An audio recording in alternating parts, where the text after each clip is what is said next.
भरोसे रे माई भवर में नैया डार दई। बोलो नर्मदा मैया की जय। जो व्यक्ति नर्मदा के हाथ में ही अपने जीवन की पतवार रखता है, कहते हैं भगवती अवश्य उनकी आराधना सुनती है। भगवती की कृपा उस पर हमेशा बरसती रहती है।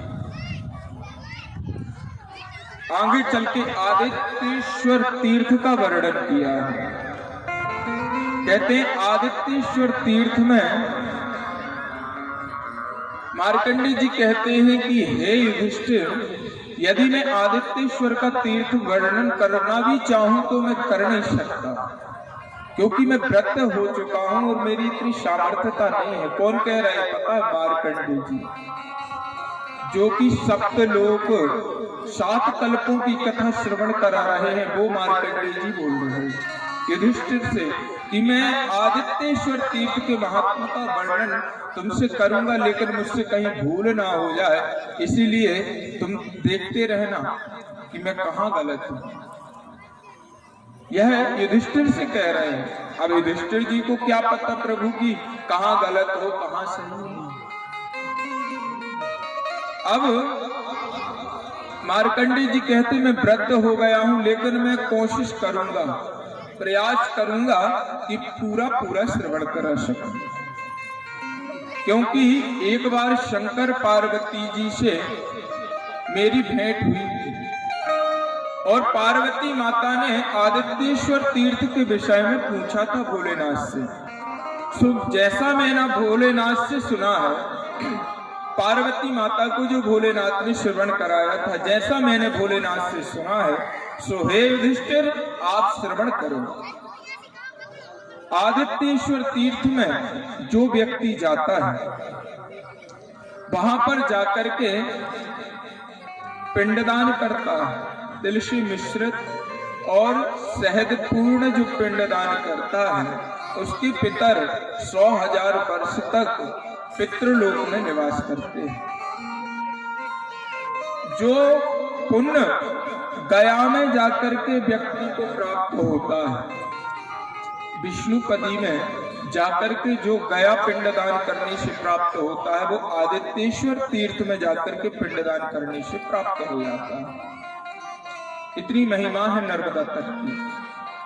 आगे चल करके जो व्यक्ति केवल भोलेनाथ का ही आश्रय ग्रहण करता है, भोलेनाथ का पूजन आदित्येश्वर तीर्थ में करता है, अभिषेक करता है, जो ब्राह्मण वेद अध्ययन करता है, माला जपता है, रुद्र अष्टाध्यायी का पाठ करता है, उसको मोक्ष की प्राप्ति होती है आदित्येश्वर तीर्थ में।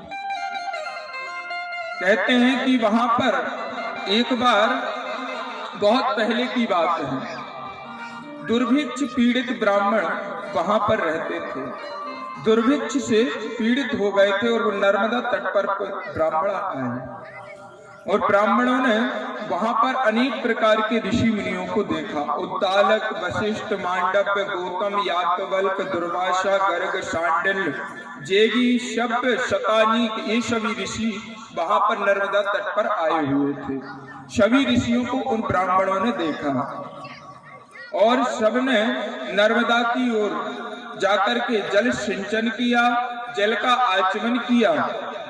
और वहां पर देखते क्या है कि बड़े बड़े नखों वाले राक्षस भी वहां पर विराजमान हैं। किसी के सिर हैं, किसी के मुंड हैं, किसी के धड़ हैं। बड़े भयावने राक्षस दैत्य वहां पर दिखाई देते हैं। तभी उसी क्षण देखा क्या कि एक वृद्ध रूप धारण किए हुए एक स्त्री आती है, जिसकी जीभ से लार टपकती है, आंखों से आंसू निकलते हैं, कानों से मवाद निकलती है, दुर्भिक्ष जैसी लगती है, चार जगह से टेढ़ी है, लाठी टेकती हुई सामने आती है। उन ब्राह्मणों ने हाथ जोड़ करके प्रार्थना की और कहने लगे कि हे देवी, तुम साक्षात माता नर्मदा हो, रेवा हो।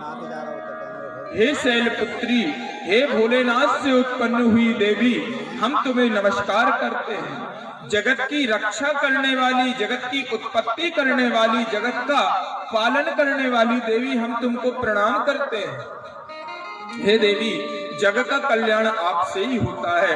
आप ही जल की देने वाली हो, आप ही समृद्धि सृष्टि की निर्माता हो। हे भगवती, आप हम पर अनुग्रहित हो। जब ब्राह्मणों ने इस प्रकार से उस वृद्धा से कहा तो वो वृद्धा बोल पड़ी, तुम क्या कहते हो बेटा, मुझे तो कुछ भी समझ में नहीं आता। फिर ब्राह्मण स्तुति करते हैं कि सब पापों को हरने वाली, दूध जैसी तेरी धारा है, हे मां नर्मदे, तुम मुझ पर प्रसन्न हो, कृपा करो, दया करो। तभी अचानक से देखते क्या है कि चार व्यक्ति अच्छे हट्टे कट्टे वहां पर प्रकट होते। तो माता से पूछते हैं कि माता, तुम प्रसन्न हो गई हो तो एक बात बताओ। तब वो बूढ़ी औरत के रूप में माता नर्मदा साक्षात प्रकट हो जाती हैं। बोले नर्मदा मैया की। जब वो माता प्रकट होती हैं तो नर्मदा मैया कहती हैं कि ये चार और कोई नहीं है। एक ने, ये बहुत बड़े पापी हैं, एक ने गुरु पत्नी गमन किया है, दूसरे ने धन स्वर्ण हड़पा है और तीसरे ने भयंकर ब्राह्मण हत्या की है और चौथे ने अनिच्छित अनमने ढंग से अखंड सुरापान, मदिरा का पान किया है। इसीलिए ये नरक के गामी हो गए। ये चारों नरक में जा रहे हैं, लेकिन इन्होंने अज्ञानतावश नर्मदा में आकर के, इस कुंड में आकर के प्राण त्याग दिए हैं, इसीलिए इनके लिए वो विमान हो गए हैं। आदित्येश्वर तीर्थ में ये लोग मरे हैं, इसीलिए कहते हैं कि जो ब्राह्मणों का हत्यारा हो, गौ हत्यारा हो और आदित्येश्वर तीर्थ में जाकर के यदि स्नान करे तो उसकी ब्रह्म हत्या, गौ हत्या छूट जाती है। श्री मार्कंडेय जी कहते हैं कि शुक्रेश्वर तीर्थ की महिमा का वर्णन। शुक्रेश्वर तीर्थ, शुक्राचार्य जी एक बार यहाँ पर स्नान करने के लिए आए और आकर के यहाँ पर विराजमान हुए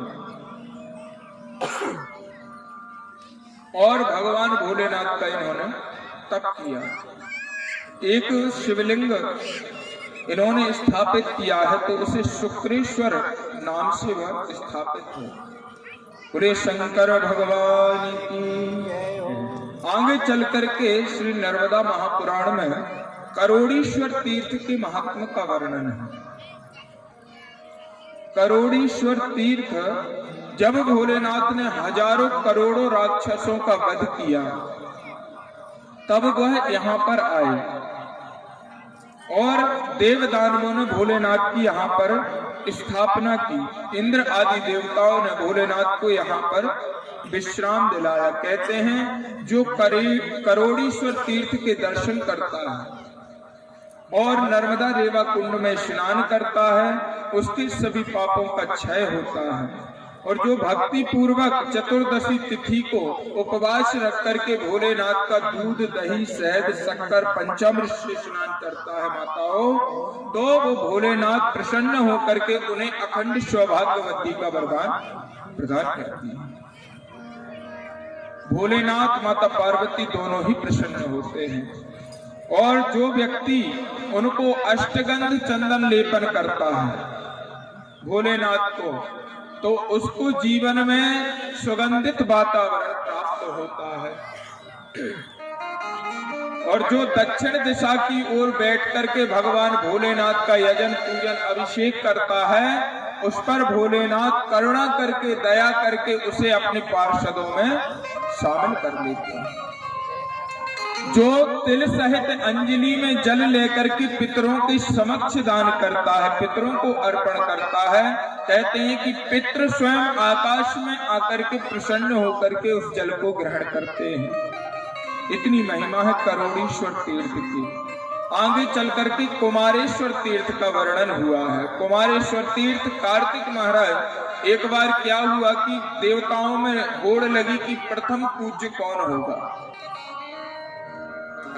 प्रथम पूज्य कौन बनेगा। तो इधर सभी कुछ लोगों ने कहा, जो भगवान भोलेनाथ के रुद्रगण थे, उन्होंने कहा कि हमारे कार्तिक स्वामी हैं, सबसे श्रेष्ठ हैं और उन्होंने देवताओं को भी सुरक्षित किया है, महान योद्धा है, तो प्रथम पूज्य ए हो। इतने में वायुदेव, अग्निदेव बोले कि हम प्रथम पूज्य हों, इंद्र बोले कि हम प्रथम पूज्य हों, यमराज बोले कि हम प्रथम पूज्य हों, सूर्य बोले कि हम प्रथम पूज्य हों।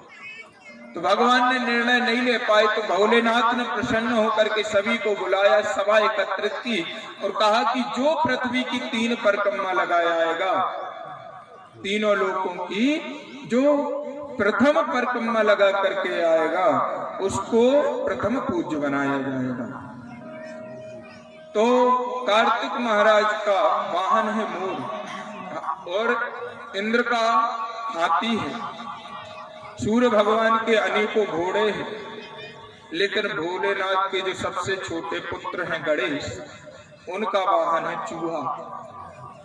अब इधर होड़ लगी हुई है, सबने जाकर के, कुमार कार्तिक सबसे आगे निकले और उन्होंने अति शीघ्र ही परिक्रमा पूरी कर ली। इधर गणेश भगवान से भोलेनाथ ने पहले ही कह दिया था कि पुत्र, मुझ में और पार्वती में ही तुम सारे जगत को देखना। तो इधर भोलेनाथ को स्थापित करके माता पिता की ही पूजा करके और गणेश जी ने परिक्रमा 3 लगाए। जब कार्तिक जी परिक्रमा पूरी करके आए तो कहा कि पिताजी मैं विजयी हुआ, मैं प्रथम पूज्य होना चाहता हूं। तो भोलेनाथ ने सबके आ जाने पर घोषणा की कि प्रथम पूज्य गणेश ही होंगे, क्योंकि इन्होंने माता पिता की पूजन परिक्रमा की है, इसलिए सर्वप्रथम पूजा का अधिकार गणेश जी को जाता है। प्रथम पूज्य हो सब देवों में ओ देवा, लड्डू नारियल फूल चढ़ाओ और मेवा। प्रथम पूज्य हो सब देवों में ओ देवा, लड्डू नारियल फूल चढ़ाओ और मेवा। दूबा और चढ़ाओ पान, दूबा और चढ़ाओ पान, पूजा स्वीकारो भगवान, पूजा स्वीकारो भगवान। तुमसे छुपा क्या, तुमसे छुपा क्या, तुम सब जाने हो।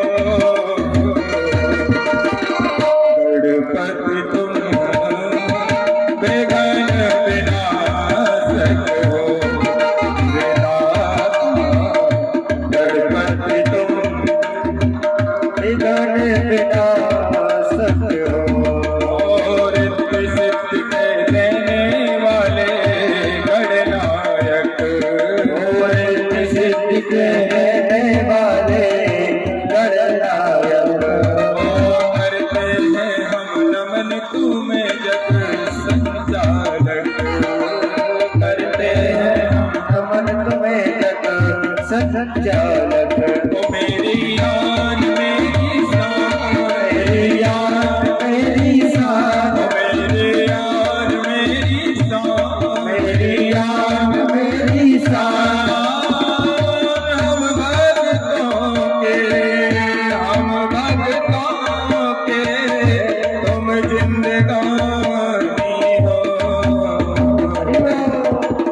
गणपति तुम विघ्न विनाशक हो।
की जय। भोलेनाथ ने कहा कि कार्तिक तुमने तो परिक्रमा लगा दी, लेकिन इनने गणेश जी ने सर्वप्रथम हम लोगों की परिक्रमा लगाई है। इन्होंने पूरे संसार को, पूरे विश्व को, पूरे ब्रह्मांड को हम ही में ही देखा है, इसलिए प्रथम पूज्य गणेश होंगे। बोले प्रथम पूज्य गणेश भगवान की। जय हो। तब से गणेश जी को प्रथम पूज्य माना गया। कार्तिक जी यहाँ से रुष्ट होकर के आए हैं नर्मदा तट पर, और यहाँ पर उन्होंने आकर के घोर तपस्या की है। ततो गच्छेतु राजेंद्र कुमारेश्वरमुत्तमं प्रसिद्धं सर्वतीर्थानां अगस्त्येश्वर सन्निधौ। कहते हैं कि हे पांडु पुत्र युधिष्ठिर, मार्कंडेय जी कहते हैं कि हे पांडु पुत्र युधिष्ठिर, जो ब्राह्मण, क्षत्रिय, वैश्य और शूद्र यहाँ कार्तिकेश्वर तीर्थ में आकर के ब्राह्मणों को भोजन कराता है, उसे अक्षय फल की प्राप्ति होती है।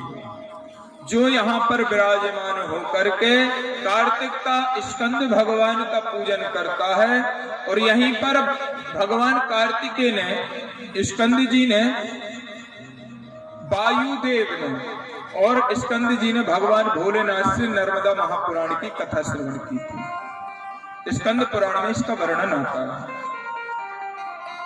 और भोलेनाथ ने उन्हें धर्म उपदेश भी किया था कि पुत्र, जो बुद्धि में श्रेष्ठ होते हैं, जो ज्ञान में बड़े होते हैं, वो सबसे बड़े होते हैं।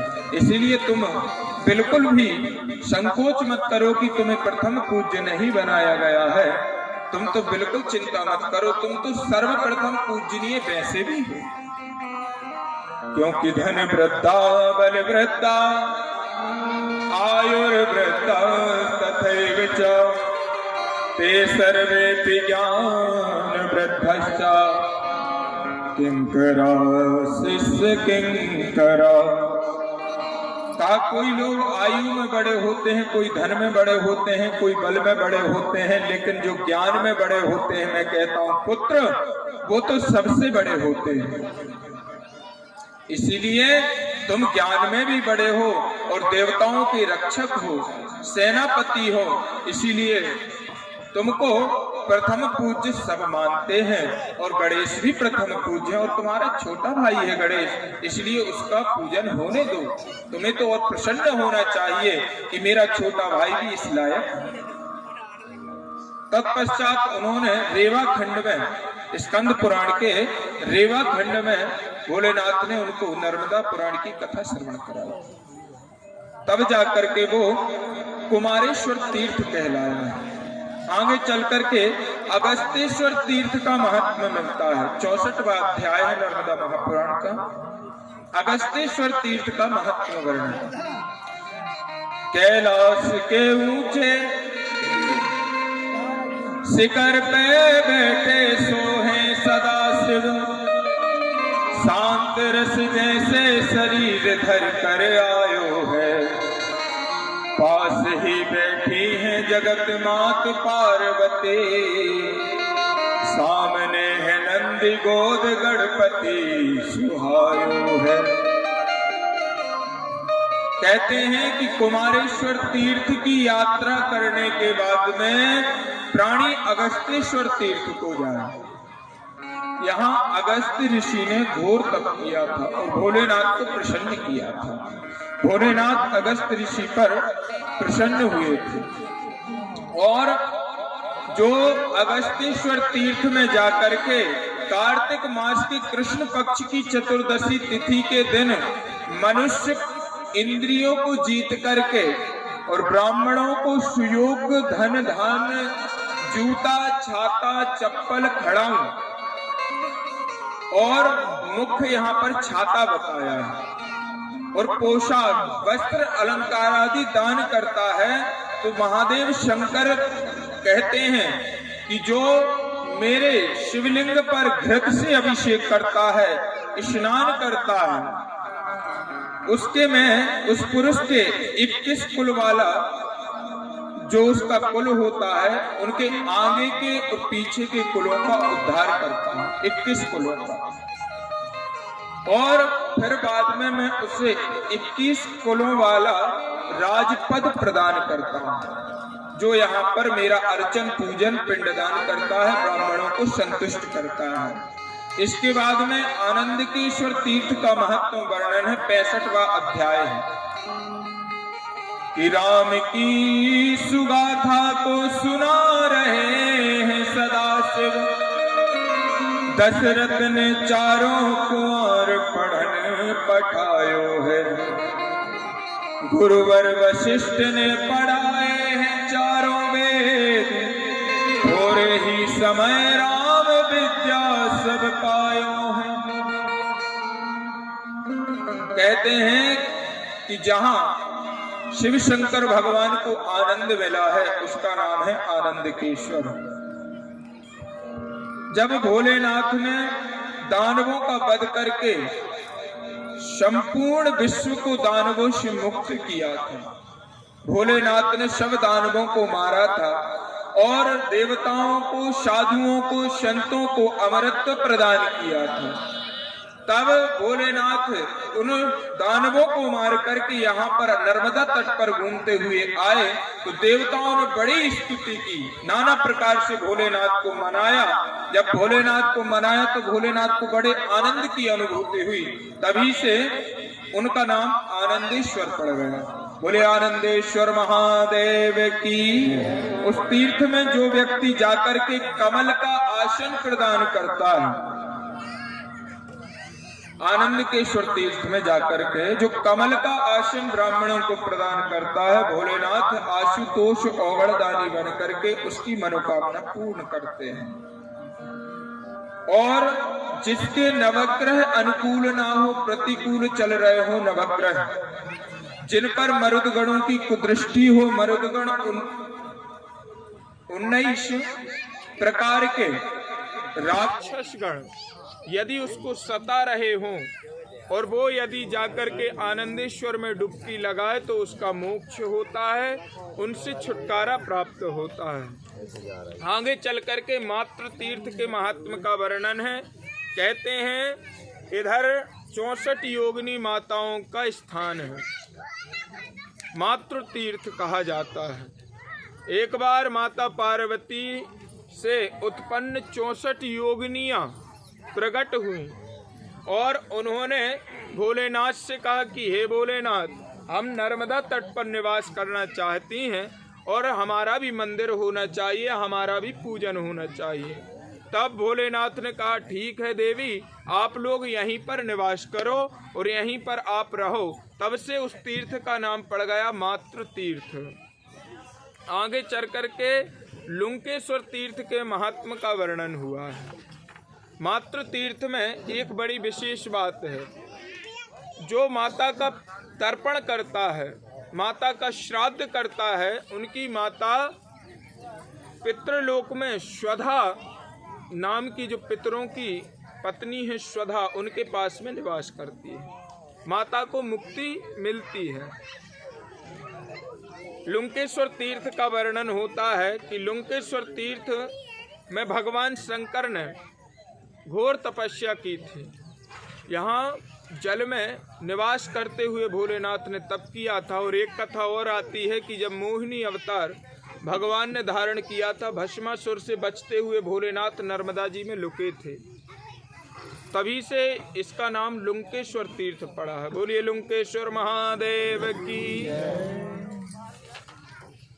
आगे चल करके धनद तीर्थ का वर्णन आता है, जो कुबेर द्वारा स्थापित हुआ है। कुबेर को भगवान शंकर ने यहाँ पर अलकापुरी प्रदान की थी। धनद तीर्थ कहा जाता है। मंगलेश्वर तीर्थ का महात्मा आता है।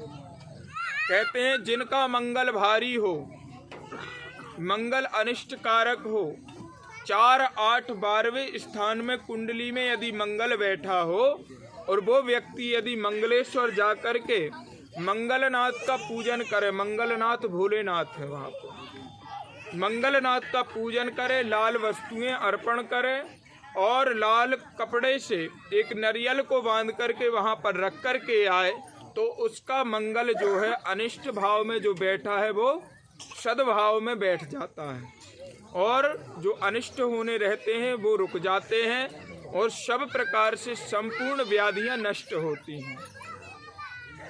ऐसे मंगलेश्वर तीर्थ का वर्णन यहाँ पे हुआ। अब रवि तीर्थ के महात्म का वर्णन किया है। रवि तीर्थ में भगवान सूर्य द्वारा किरणों से उद्दित हुआ है।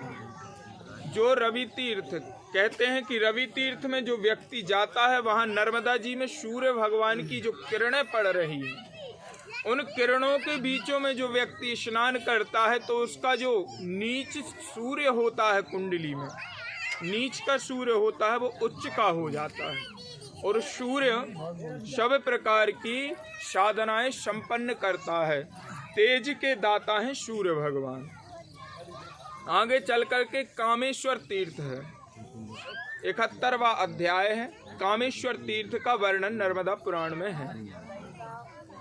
तो यहाँ पर कामेश्वर में कामदेव ने तपस्या की थी।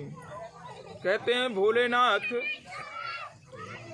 तप में बैठे हुए थे, देवता लोग गए थे, और कामेश्वर कामदेव को मनाया कि हे कामदेव, यदि तुम जाकर के भोलेनाथ की समाधि भंग कर दोगे तो इस संसार का भला होगा, क्योंकि भोलेनाथ समाधि में विराजमान हैं, और माता पार्वती से जब तक विवाह नहीं होगा तो जो असुर है वो हमको सताए डालता है, क्योंकि भोलेनाथ की संतान के द्वारा वो असुर मारा जाएगा, तारकासुर। जब ऐसा कहा तो कामदेव ने कहा कि पहले मैं नर्मदा स्नान करूंगा, और नर्मदा स्नान करने के बाद तप करूंगा। इसने तप किया और कहा कि अब मेरे प्राण संकट में हैं, तो मैं जब भी भोलेनाथ तो कुपित होंगे, मुझे ये पूर्ण विश्वास है भोलेनाथ मुझे नष्ट कर देंगे। ऐसा भी हो सकता है कि भोलेनाथ मुझको शायद जीवित न छोड़ें। यदि तुम लोग ऐसा मेरा उपाय करो जो मैं बता रहा हूँ तो मैं अवश्य जाऊंगा। कामदेव ने जब इस प्रकार कहा तो देवताओं ने स्वीकृति दे दी, कहा ठीक है, जैसा तुम कहोगे वैसा हम करेंगे। तो कहा कि यदि मैं मारा जाऊं तो मेरा यहाँ पर दाह संस्कार किया जाए, यदि जल कर के राख हो जाऊं तो मेरी अस्थियां यहाँ पर बहाई जाए। देवताओं ने स्वीकृति दे दी, और इधर पर कामदेव गया है और भोलेनाथ की तपस्या को भंग करने लगा है। नदी पहाड़ आदि में काम आसक्त हो गए, लेकिन भोलेनाथ की तस्मस नहीं हुई, और भोलेनाथ तप में लगे हैं। तप करते करते अंत में इसने सारे तीरों को एक साथ छोड़ा है। प्रेम रस विभोर रति तीरों को जब इसने छोड़ा है, कामाशक्त भोलेनाथ पे थोड़ा सा प्रभाव पड़ा, लेकिन भोलेनाथ के 2 नेत्र तो नहीं खुले बल्कि तीसरा नेत्र खुल गया।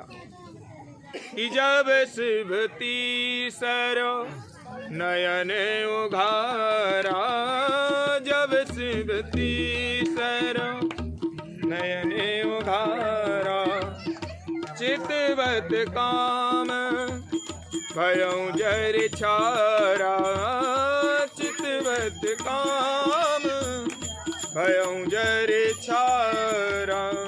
भोलेनाथ का तीसरा नेत्र खुल गया। देखो भोलेनाथ है योगी और कामदेव है भोगी। तो कहते हैं योगियों की समाधि तोड़ना कामदेव के बस की बात नहीं, और भोगियों के लिए तो ज्ञानियों का तीसरा नेत्र खुलता ही है। इसीलिए भोलेनाथ का तृतीय नेत्र जब खुला तो कामदेव जल करके भस्म हो गया। देवताओं ने उसकी वो राख ले जा करके उसी कुंड में नर्मदा जी में डाली तो वह मोक्ष को प्राप्त हो गया। बिन बपु व्यापहि सब में भोलेनाथ ने वरदान रति को प्रदान किया कि जब यदुवंश कृष्ण अवतारा, जब यदुवंश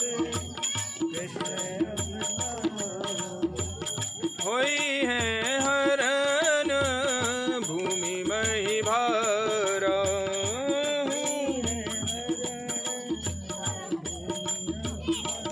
हाँ कृष्ण तनय पति तोरा कृष्ण है पति तोरा, वचन अन्यथा मान न मोरा, वचन मान न मोरा।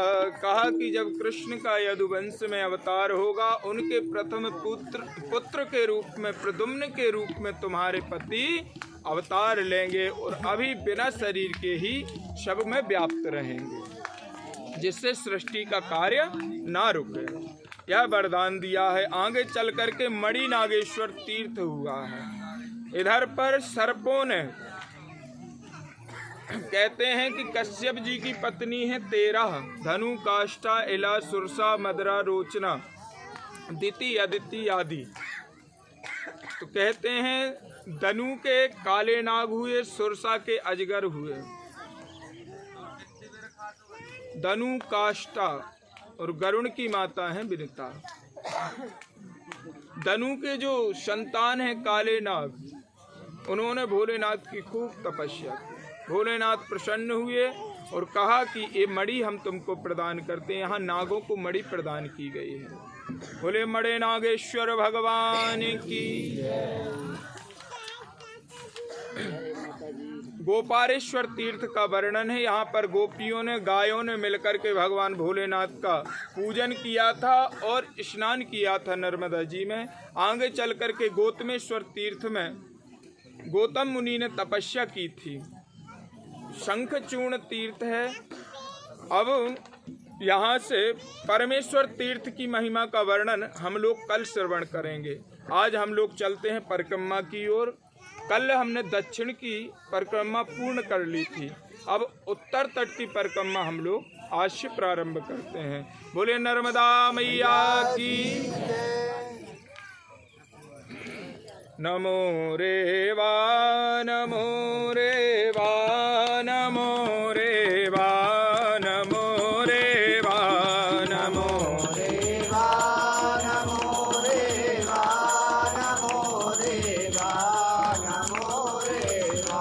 नमो रे वा, नमो रे वा, नमो रे वा, नमो रे वा, नमो रे वा, नमो रे वा, नमो रे वा।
हरि के धाम का वर्णन हुआ है। आगे चलते हैं। हरि धाम मिलता है। हम उत्तर तट का प्रारंभ करते हैं।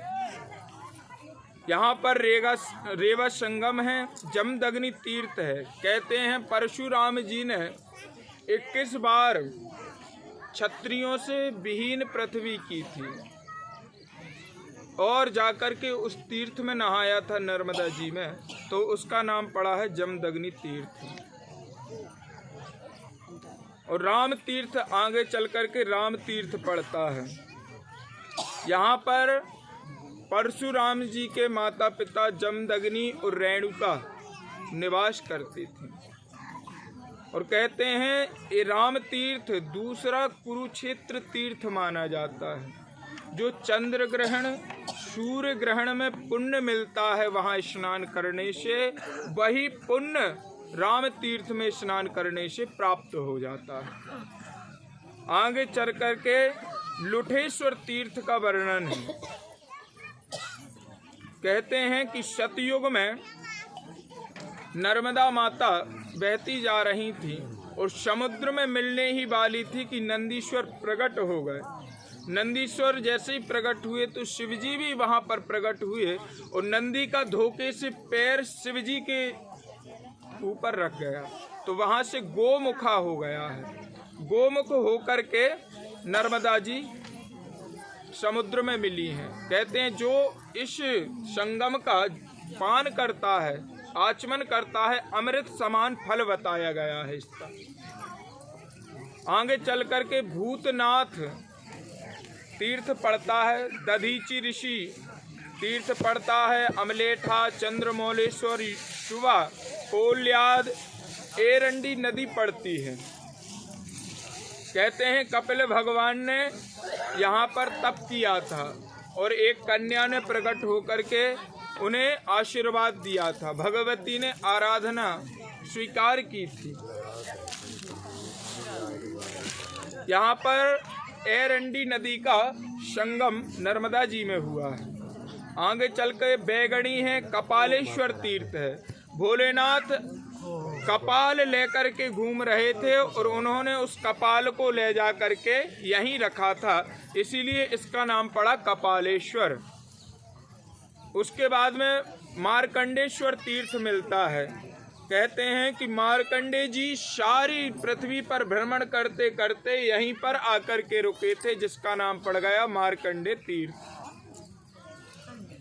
इसके बाद में कुजा तीर्थ पड़ता है। कुजा तीर्थ में 3 शिवलिंग है, आषाढ़ीश्वर, श्रृंगेश्वर, बलकलेश्वर। कहते हैं शायद किसी युग में भगवान आषाढ़ में यहाँ आए थे, इसीलिए उनका नाम आषाढ़ेश्वर पड़ा। और भोलेनाथ ने अपनी श्रृंगी इस जगह पर रखी तो वहाँ पर एक शिवलिंग प्रकट हो गया, उसका नाम श्रृंगेश्वर पड़ा। और भोलेनाथ ने एक व्यापारी वस्त्र बेचने वाले को बुलाया और उस वस्त्र बेचने वाले से कहा कि भैया इस शिवलिंग को आप वस्त्रों से बलकल से ढक दो। उस व्यापारी ने अपने पूरे वस्त्र से उस शिवलिंग को ढका, लेकिन वो बढ़ता ही गया। तो व्यापारी से भोलेनाथ बड़े प्रसन्न हुए और उसे दुगनी कीमत प्रदान की। तब से कहते हैं का उनका नाम बलकलेश्वर पड़ा है, बलकलेश्वर महादेव। ऐसे 3 शिवलिंग वहां पर विराजमान है। यहाँ पर कछवा तीर्थ पड़ता है। कछवा से गढ़ता तीर्थ, मार्कंडेश्वर तीर्थ, मुनिन्यालय तीर्थ पड़ता है। कहते हैं कि शब मुनि वहां से घूमते हुए स्थान खोज रहे थे कि किस स्थान में हम जाएं। तभी उन्होंने वहां रुक करके सबने न्याय किया कि हमको कहाँ जाना चाहिए। न्याय का स्थान हो गया, इसीलिए मुन्यालय तीर्थ कहा गया है। आगे चल करके अप्सरेश्वर तीर्थ, यहाँ पर अप्सरा आई थी। डिंडीश्वर तीर्थ, सुंडीश्वर तीर्थ। आगे चल करके अमलेश्वर तीर्थ, गुरुकुल की कथा कल हम यहाँ श्रवण करेंगे। आज वाणी को यहीं विराम देते हैं, समय का अभाव है। आरती करते हैं सभी लोग। बोलिए नर्मदा मैया की जय हो। जी आरती जलाओ भैया, जब तक कीर्तन कर लो। ओम नमः शिवाय, ओम नमः शिवाय, ओम नमः शिवाय, करो। ओम नमः शिवाय, ओम नमः शिवाय, ओम नमः शिवाय, ओम नमः शिवाय, ओम नमः शिवाय। आज गुरुकुल में रुक गए।